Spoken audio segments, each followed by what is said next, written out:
आज का जो हमारा टॉपिक है that is name is the momentum. Momentum इसका नाम है फिजिक्स। फिजिक्स हम स्टार्ट कर रहे हैं इंशाल्लाह, इसको भी हम थ्रू स्टार्ट करेंगे। मोमेंटम का टॉपिक है फिजिक्स में। So first of all definition of momentum की तरफ आते हैं। What is momentum? So momentum mean the quantity of motion,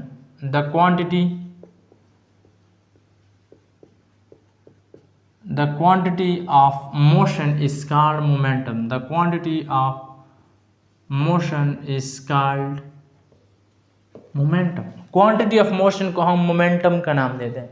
अब क्वांटिटी ऑफ मोशन के क्या मतलब है? Quantity of motion mean greater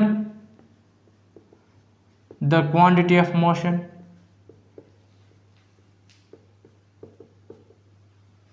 greater the quantity of motion, difficult to stop the body. Greater the quantity of motion, difficult to stop the body. ये सिर्फ आप लोग red लिख ले, नोट कर ले, फिर मैं इनका मतलब समझा देता हूँ। Third, smaller the quantity of motion or slower the quantity of motion, smaller the quantity of motion, quantity of motion easy to stop the body, easy to stop the body. Again, what is momentum? Momentum means the quantity of motion is called momentum. Second, greater the quantity of motion, difficult to stop the body. Third, smaller the quantity of momentum, smaller the quantity of motion, easy to stop the body. Let's suppose ये मेरे साथ दो marker हैं, same body है और इस same masses हैं, same body same masses. अब इसको एक मार्कर को मैं आराम के साथ फेंक देता हूँ, तो हम आप लोग इसको आराम के साथ कैच कर सकते हैं, आराम के साथ पकड़ सकते हैं। ये सेम बॉडी है, सेम मासेज है। अगर इस मार्कर को मैं तेज़ी के साथ फेंक देता हूँ तो आप लोग इस मार्कर को कैच नहीं कर सकते। Because of what? क्योंकि इस मार्कर जो क्वांटिटी ऑफ मोशन था वो कम था, आराम के साथ आसानी के साथ आप लोग पकड़ सकते हैं। लेकिन अगर मैं इस मार्कर को टुवर्ड फेंक दूँ तेज़ी के साथ, तो इस मार्कर को आप लोग आसानी के साथ नहीं पकड़ सकते। Because of what? The quantity of motion. So इसका क्वांटिटी ऑफ मोशन ज़्यादा था, तो इसलिए आप लोग इसको आराम के साथ नहीं पकड़ सकते थे। इसका क्वांटिटी ऑफ मोशन कम था, इसको हमने अपने आराम के साथ पकड़ लिया because of the quantity of motion. So ये जो क्वांटिटी ऑफ मोशन होते हैं डिपेंड करते हैं दो चीज़ों पर। One is the mass and the second one is velocity. यहाँ पर फोर्थ पॉइंट में लिखिए quantity of motion, quantity of motion depends on mass and velocity. So quantity of motion depend करते हैं किस चीज़ पर? mass and velocity पर। अब मोमेंटम के एक another definition भी यहाँ से हम लिख सकते हैं। So the product of mass and velocity is also called momentum. The product of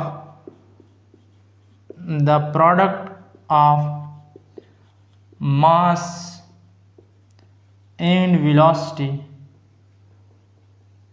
is also called momentum. अब product of mass and velocity को भी हम मोमेंटम का नाम देते हैं। अब लेट सपोज अगर मैं यहाँ पर बता दूँ कि ये हमारे साथ दो मासेस हैं, एक m1 एक m2। m1 masses is same if masses is same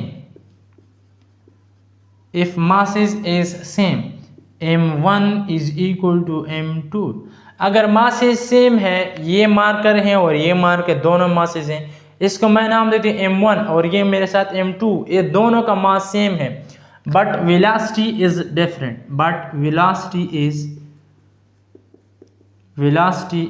different, लेकिन इन दोनों मासेस की वेलोसिटी डिफरेंट है। ये मार्कर इस मास m1 5 ग्राम है,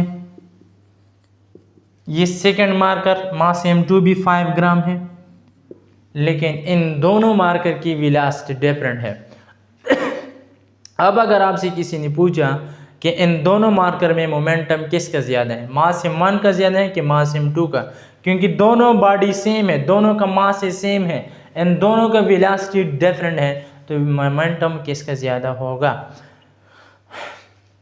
तो यहाँ पर मैं लिखता हूँ, अगर mass m1 is equal to mass m2, m1 भी 5 ग्राम m2 भी 5 ग्राम, v1 is 10 metre per second, v2 is 5 metre per second. v1 जा रहे हैं 10 मीटर पर सेकेंड के साथ, v2 जा रही है 5 मीटर पर सेकेंड के साथ, मोमेंटम किसका ज़्यादा होगा। तो मोमेंटम p, यहाँ पर मैं लिख देता हूँ momentum p is equal to M V के बराबर होता है। मोमेंटम 1 मास m1 ज़रब v1, मास m1 कितना है 5 ग्राम, मल्टीप्लाई बाय v1 कितना है 10 मीटर पर सेकेंड, से कितना हो गया 50, कितना हो गया मोमेंटम, फर्स्ट बॉडी का मोमेंटम 50 आ गया। फिर momentum p2 m2 cross v2, m2 कितना है 5 ग्राम, v2 हमारे साथ कितना है 5 मीटर पर सेकेंड, तो ये कितने हो गया 25। सो 50 ज़्यादा है कि 25। तो मासेस अगर सेम हो और वेलोसिटी डिफरेंट हो तो फिर हमने किस चीज़ को देखना है, वेलोसिटी को। अगर एक बॉडी की वेलोसिटी ज़्यादा है और दूसरी की वेलोसिटी कम है तो जिसकी वेलोसिटी ज़्यादा होगी उस बॉडी की मोमेंटम भी ज़्यादा होगी। यहाँ पर मासेस तो सेम है, दोनों मार्कर हैं, दोनों का मास सेम है, लेकिन एक मार्कर की वेलोसिटी ज़्यादा है और दूसरे मार्कर की वेलोसिटी कम है, तो जिस मास की वेलोसिटी ज़्यादा होगी उसका मोमेंटम भी ज़्यादा होगा। If masses are same velocity is different, अगर मासेस सेम हो वेलोसिटी डिफरेंट हो तो फिर जिसकी वेलोसिटी ज़्यादा होगी उसकी मोमेंटम भी ज़्यादा होगा। ये होगा। अब अगर आपसे इस क्वेश्चन को उल्टा कर दें, अपोजिट कर दें, if velocity same and mass is different, अगर वेलोसिटी सेम है mass is different, let's suppose यहाँ पर मैं लिख देता हूँ v2 is 10 metre per second और यहाँ पर मैं लिख देता हूँ दैट m2 इज 10 ग्राम। तो अगर वेलोसिटी सेम है मासेस डिफरेंट है तो फिर आपने मासेस में देखना है कि जिसका मास ज़्यादा होगा उस बॉडी की मोमेंटम भी ज़्यादा होगी।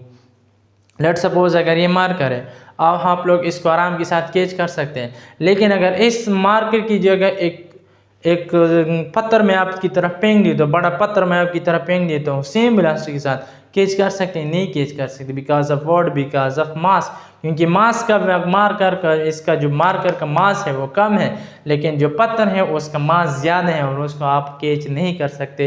If someone thrown toward you at a same velocity you can not catch it because of what, because of the mass, क्योंकि पत्थर स्टोन का जो मास है वो ज़्यादा है लेकिन मार्कर का जो मास है वो कम है। अब हम आते हैं अबाउट द डिनोटेड के मास को हम किसके, मोमेंटम को हम किस चीज़ से रिप्रेजेंट करते हैं, रिप्रेजेंटेशन ऑफ मोमेंटम।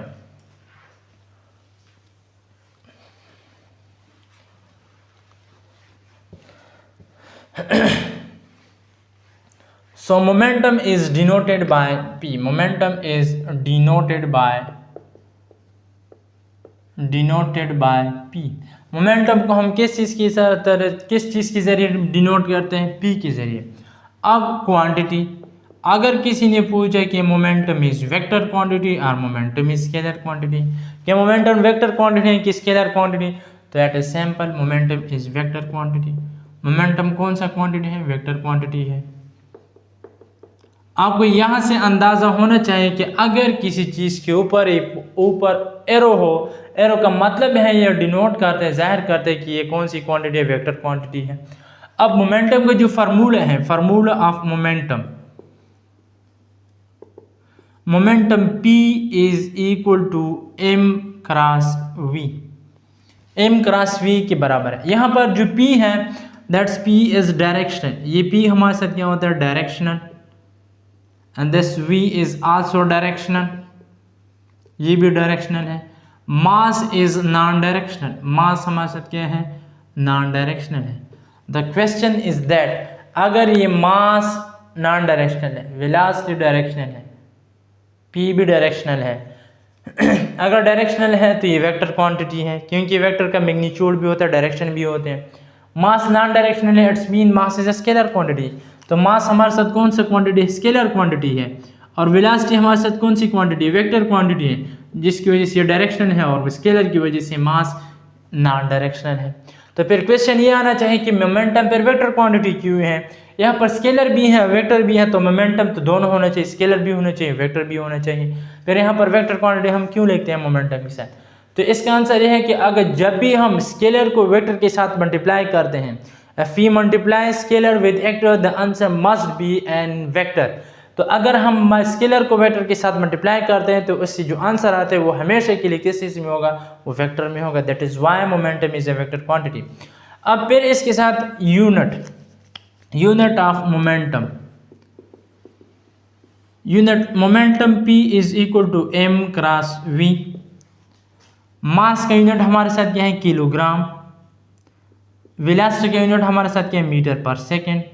सो इन दोनों का अगर हम मल्टीप्लाई कर दें किलोग्राम मीटर पर सेकेंड, तो ये इसका यूनिट है मोमेंटम का यूनिट भी हो गया।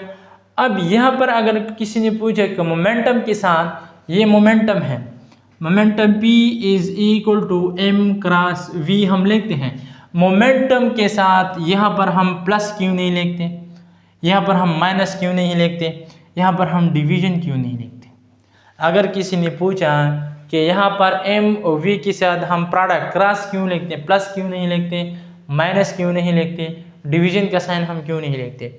इसलिए नहीं लिखते, अगर किसी ने आपको कहा कि एक हमारे साथ मोटर है, मोटर नहीं है, मोटर कार होंडा सिविक एक्सलाई नहीं है, मास नहीं है, m1 नहीं है, और इसकी जो वेलोसिटी है ये 10 मीटर पर सेकेंड है, तो इसका मोमेंटम फाइंड करें। तो आप डायरेक्टली फाइंड करेंगे मोमेंटम इज इक्वल टू, अगर यहाँ पर प्लस होगा, momentum is equal to m plus v. Momentum mass नहीं है, जीरो है, प्लस इसकी वेलोसिटी 10 मीटर पर सेकेंड है, तो इसका मोमेंटम कितना आएगा? 10 आएगा। अगर एक गाड़ी नहीं है, अगर एक मोटरसाइकिल नहीं है, अगर एक बॉडी नहीं है, तो इसकी वेलोसिटी कहाँ से होगी? जब गाड़ी नहीं है, मोटर नहीं है, बाइक नहीं है, तो इसकी वेलोसिटी भी नहीं होगी। That is why we can not write the plus between the mass and velocity. तो हम मास एंड वेलोसिटी के साथ प्लस नहीं लगाते। अगर यही question P is equal to m cross v में आ जाए, तो मास नहीं है, 0 क्रॉस 10, तो 0 ज़रबे 10 is r which is equal to 0। जब बॉडी नहीं है तो इसकी वेलोसिटी भी कहाँ से आएगी? तो that is why we write product sign in between the mass and velocity. तो इसके साथ हम मास एंड वेलोसिटी का साइन लगाते। फिर तो फोर्थ पॉइंट हम यहाँ पर direction of momentum, direction of momentum. Momentum की डायरेक्शन किसकी वजह से होगी? मास की वजह से या वेलोसिटी की वजह से? क्योंकि मोमेंटम की फार्मूले में अगर हम देख लें तो इसके साथ m क्रॉस v आता है, तो मोमेंटम की डायरेक्शन मास की वजह से होगी या वेलोसिटी की वजह से? तो direction of momentum is along the direction of the velocity. Momentum की डायरेक्शन जो होते हैं वो अलोंग द डायरेक्शन